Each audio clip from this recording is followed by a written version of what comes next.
This is Steve and his mate Rob. Steve and Rob do the same job and earn the same amount, $50,000 per year.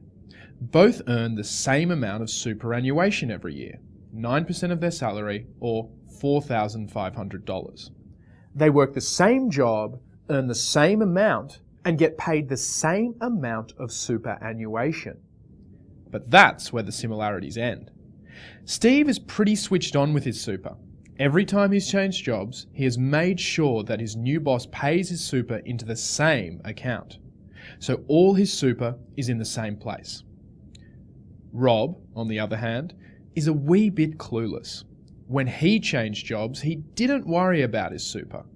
And now he has money sitting in two different super funds. Now, that may seem quite harmless, but let's have a look at what this can do over time. By the time Steve has earned $20,000 in super, he's paying around $200 a year in fees. Fees are inevitable, but Rob has twice as many accounts, so he's paying $400 a year in fees.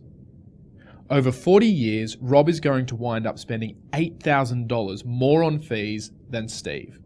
That's $8,000 wasted on excess fees, just for having the extra account.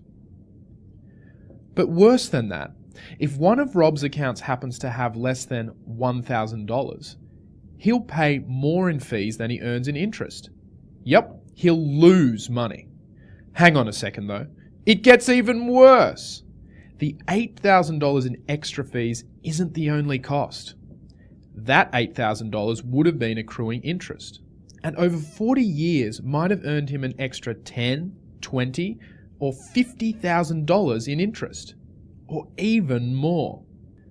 Finally, and the really bad bit, if Rob's old super fund loses track of him, for instance if he moves away and doesn't update his address, his account could become one of the 6.4 million lost super accounts.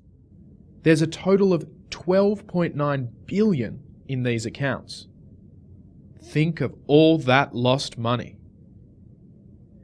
If you don't take control of your super from an early age, you're just throwing money away.